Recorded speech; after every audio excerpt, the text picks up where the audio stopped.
Hello दोस्तों, स्वागत है आपका अपने यूट्यूब चैनल राही क्लासेस पे। तो कैसे हैं आप सब लोग? आशा करते हैं आप सब लोग बहुत ही अच्छे होंगे। तो जैसा कि आप लोग थंबनेल देख पा रहे हैं, ये हमारा आज का थंबनेल है, ठीक, कि अगर आप 10 पास हैं तो एक आपके लिए जो है कक्षा 10 पास वालों के लिए एक बहुत ही शानदार और बहुत ही लाजवाब वैकेंसी निकली है, ठीक।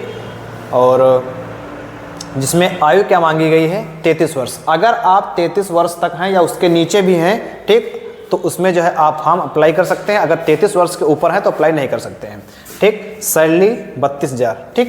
तो देखते हैं इसमें क्या है भैया। और आप लोग भी देखें, अगर आप जो है कक्षा 10 पास हो चुके हैं, 11th में हैं या 12th में हैं, उससे कोई मतलब नहीं है। 18 साल के हैं, 18 साल के ऊपर आप 33 साल के अगर अंदर है, मतलब 18 से 33 वाले लोग इसमें जो फॉर्म डाल सकते हैं, ठीक। तो देखते हैं क्या है। हम बात कर रहे हैं क्या है कि भैया, हम बात कर रहे हैं RPF constable, railway protection force constable भर्ती 2024। कितनी पोस्टें इसकी निकली हैं? तो आप बताएंगे भैया 4208 पोस्टें इसकी निकली हैं। 4208 पोस्टें इसकी निकली हैं,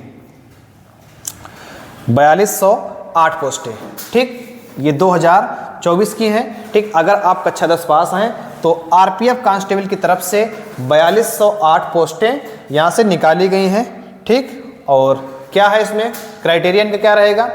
देखिए, आयु जो मांगी गई है, ठीक, अगर आप जनरल में आते हैं तो 18 से 28 होनी चाहिए, ठीक। ओबीसी को 3 साल की छूट है, एससी एसटी को 5 साल की छूट है। और जो एज काउंटिंग की गई है वो हमारी एज काउंटिंग 1/7/2024 से की गई, मतलब 1/7/2024 तक आप 18 साल के होने चाहिए।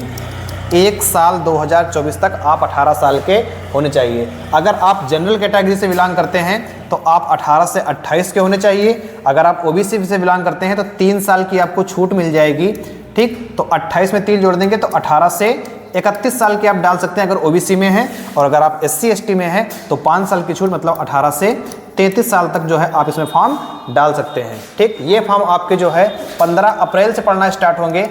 ये फॉर्म आपके जो है 15 अप्रैल से पढ़ना स्टार्ट होंगे और 14 मई तक फॉर्म ये पढ़ेंगे, ठीक। 14 मई तक फॉर्म ये पढ़ेंगे, ठीक। और ये जो फॉर्म है ये कांस्टेबल के फॉर्म है। और आपको बता दें कि अगर आपके घर में और आपसे बड़े भाई बहन हैं जिनका ग्रेजुएशन हो चुका है, ठीक, जो ग्रेजुएशन कर चुके हैं, चाहे उन्होंने बीए किया हो चाहे बीएससी किया हो, तो उनके लिए एक सुनहरा मौका और है। वो लोग तो इस फॉर्म को भी डाल सकते हैं, इसको भी डाल सकते हैं वो लोग। लेकिन उसके साथ साथ उनकी जो है आरपीएफ एसआई की भी वैकेंसी निकली है, ठीक। जो लोग ग्रेजुएशन कर चुके हैं उनके लिए आरपीएफ एसआई की भी वैकेंसी निकली है। उसके फॉर्म भी एक साथ, दोनों एक ही फॉर्म द्वारा दोनों पढ़ रहे हैं। अलग अलग फॉर्म डालने की जरूरत नहीं है, दोनों फॉर्म एक साथ पढ़ जाएंगे। दोनों की सेम डेट है 15 अप्रैल से 14 मई, और दोनों के लिए सेम ये एज लिमिट रखी गई है, ठीक। दोनों के लिए सेम एज लिमिट रखी गई है, ठीक। तो बहुत ही अच्छा मौका है जो इस बार हाई स्कूल क्रॉस करके निकले हैं या जो 18 साल के हो चुके हैं, 11th में हैं या 12th में हैं, तो उनके लिए बहुत ही शानदार, बहुत ही लाजवाब मौका है, ठीक। तो इस चीज़ को पाने का, एक अच्छी नौकरी करने का। उसके बाद एज लिमिट आपको बता ही दिया, जनरल 18 से 28 है, ठीक। ओबीसी 18 से 31 है और एससी एसटी 18 से 33 है, ठीक। और जो एज काउंटिंग है वो 1/7/2024 तक आप 18 साल के हो जाने चाहिए। योग्यता इसमें क्या मांगी भैया? योग्यता, ठीक, केवल आप कक्षा 10 पास हो, किसी भी साइड से कहीं से भी कक्षा 10 केवल आप पास होना है, ठीक। नंबर आपके भले चाहे 55% हो, 65% हो, नंबर से कोई मतलब हमको नहीं है। केवल 10th की मार्कशीट पर हमको ये वर्ड लिखना दिख जाए, बस आप समझ लो पास हैं, ठीक। इसके बाद आगे बढ़ेंगे भैया। आगे हाइट की बात कर लेते हैं। अगर हम हाइट की बात करेंगे किसकी? मेल की, तो जनरल, ओबीसी, ईडब्ल्यूएस, उनकी हाइट 165 सेंटीमीटर होनी चाहिए, ठीक। और थोड़ा सा जो है एससी एसटी में छूट मिली है, उनकी जो है 160 के आसपास ही है, ठीक। और अगर हम चेस्ट की बात करेंगे, चेस्ट की मेल में, तो जनरल से ओबीसी और ईडब्ल्यूएस में 80 से 85 के बीच में रेंज में होना चाहिए। 80 नॉर्मल होना चाहिए और 85 जो है फुलाने पर होना चाहिए, ठीक। और अगर एससी एसटी की बात करेंगे तो 76.2 से 81.2 के बीच में इनकी जो है, इनका चेस्ट जो है होना चाहिए, ठीक। इनका चेस्ट जो है होना चाहिए, ये क्राइटेरिया मांगा गया है। और अगर हम हाइट की बात करेंगे फीमेल की, हाइट की बात करेंगे फीमेल की तो जनरल ओबीसी ईडब्ल्यूएस 157 और SC ST जो है 152। SC ST में अगर आप आते हैं तो 152 इनकी जो है हाइट होनी चाहिए, 152 इनकी हाइट भैया होनी चाहिए।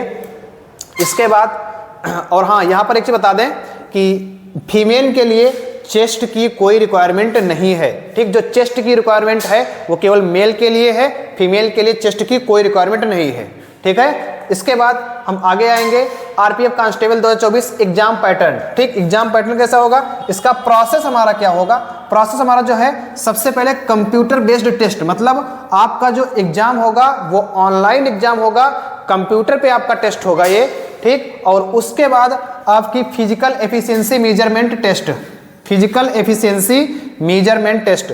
फिजिकल एफिशिएंसी मतलब पेपर अगर आप पास कर रहे हैं, यहां पर आप ध्यान दें कि 120 क्वेश्चन आपसे पूछे जाएंगे, 120 क्वेश्चन आपसे पूछे जाएंगे, 10th लेवल के पूछे जाएंगे, 10th लेवल के, ठीक। 120 क्वेश्चन, 120 क्वेश्चन का आंसर आपको जो है कंप्यूटर पर देना है और उसी से आपकी फाइनल मेरिट बनेगी। इसके अलावा आपको और कोई सा भी टेस्ट नहीं देना है, यही टेस्ट देने के बाद आपकी फाइनल मेरिट बन जाएगी और यहीं से आपका सिलेक्शन होगा, ठीक। उसके बाद physical efficiency and measurement test है, इसमें क्या होगा, आपकी दौड़ हो जाएगी और उसमें आपकी जो है ऊंची कूद हो जाएगी और उसमें लंबी कूद हो जाएगी। अभी आपको हम ये भी बता दें कि दौड़ कितनी मांगते हैं, ऊंची कूद कितनी मांगते हैं और लंबी कूद कितनी मांगते हैं। उसके बाद आपका डॉक्यूमेंट वेरिफिकेशन, आपके पास जो कागज है वो आपके चेक किए जाएंगे, ठीक। डॉक्यूमेंट वेरिफिकेशन के बाद मेडिकल और फिर मेडिकल के बाद आएंगे आप ट्रेनिंग पे, और जैसे ही आप ट्रेनिंग पे पहुंचेंगे तो आपकी जो है आधी सैलरी आना स्टार्ट हो जाएगी, ठीक। अभी आपको हम सैलरी की बात बताएंगे कितनी सैलरी यहाँ पे मिल जाएगी, तो यहाँ पे आपको बताते हैं कि आधी सैलरी आपको मिलना स्टार्ट हो जाएगी केवल ट्रेनिंग से ही, ठीक। आगे हाँ, अगर हम बात करेंगे फिजिकल में मेल की तो 5 मिनट 45 सेकेंड में, 5 मिनट 45 सेकेंड में आपको 1600 मीटर जो है दौड़ना है, ठीक। 14 फीट की जो है लॉन्ग जंप होना चाहिए, 4 फीट की जो है हाई जंप होना चाहिए, ठीक। ये बात हमारी मेल की है। और अगर हम फीमेल की बात करेंगे भैया, फीमेल की तो फीमेल में अगर हम बात करेंगे तो फीमेल में जो है 3 मिनट 45 सेकेंड में 800 मीटर दौड़ना है लड़कियों को, महिलाओं को। 9 फीट की जो है उनकी लॉन्ग जंप होना चाहिए और 3 फीट की उनकी हाई जंप होना चाहिए। यहाँ पर ये लिखा कि physical only qualifying criteria, physical जो हमारा है चाहे वो दौड़ हो, चाहे वो लॉन्ग जंप हो, चाहे वो हाई जंप हो, केवल क्वालिफाई करना, इसके नंबर काउंट नहीं होंगे, ठीक। इसके नंबर काउंट नहीं होंगे।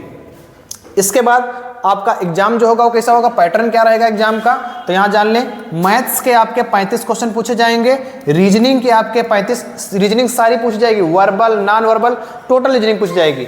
मैथ्स के 35 क्वेश्चन, रीजनिंग के 35 क्वेश्चन और जीके जीएस के आपके 50 क्वेश्चन पूछे जाएंगे, ठीक। 50 क्वेश्चन पूछे जाएंगे। और यहाँ पर ये ध्यान रखें कि पूरा जो पैटर्न है, हम फिर से बता दे रहे हैं आपको कि पूरा पैटर्न आपका 10th लेवल का ही रहेगा, पूरा पैटर्न आपका 10th लेवल का ही रहेगा। 10th लेवल का मतलब कक्षा 10 तक आपने जो पढ़ा है उसके अंदर से ही सब कुछ ये पूछा जाएगा।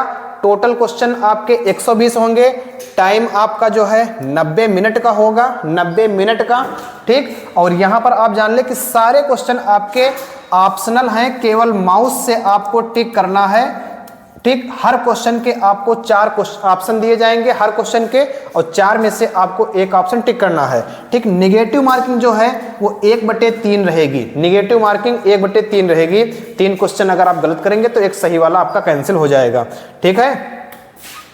इसके बाद लास्ट में जो आपको बहुत तेजी से इंतजार था, सैलरी की अगर बात कर लेंगे, सैलरी, ठीक। यहाँ पर जो है जब आप ट्रेनिंग पे जाएंगे तभी से आपको सैलरी मिलना स्टार्ट हो जाएगी, लेकिन जब आपकी ट्रेनिंग कंप्लीट हो जाएगी उसके बाद आपको ज्वाइनिंग मिल जाएगी। और यहाँ पर ज्वाइनिंग का क्या है, ज्वाइनिंग जो है भैया यहाँ पर आप ध्यान दें कि आरपीएफ है, छुट्टियाँ अदर मिल जाएंगी, लेकिन जैसे संडे है या कोई हमारा कोई तीज त्यौहार पड़ रहा है तो वहाँ पर छुट्टियाँ मिलने के चांस कम रहते हैं, क्योंकि त्योहारों पर जो है रेलवे में भीड़ बहुत रहती है तो वहाँ छुट्टी मिलने के चांस कम है। और सबसे अच्छी चीज़ ये है कि 8 घंटा काम है, 8 घंटा काम है और 16 घंटा आराम है, ठीक।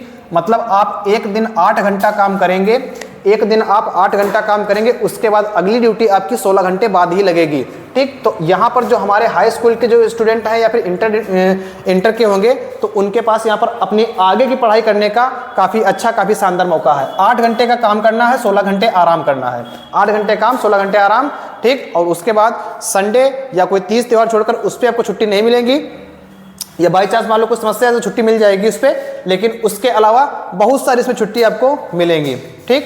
पूरी वैकेशन आपकी छुट्टी मिल जाएंगी। और अगर हम सैलरी की बात करें तो 21,710 का पे स्केल, मतलब जब ज्वाइनिंग पे आप पहुंच जाएंगे तो ये सैलरी आपकी 32,000 के आसपास से आपकी स्टार्ट होगी। 32,000 से आपकी स्टार्टिंग है और ये सैलरी एक महीने के बाद लगभग 41,000 के आसपास पहुंच जाएगी।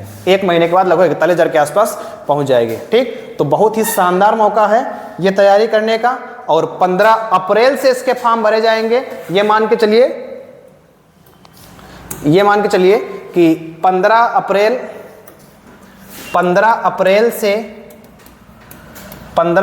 से 14 मई तक इसके फॉर्म भरे जाने हैं, ठीक। पूरा मई जाएगा और जून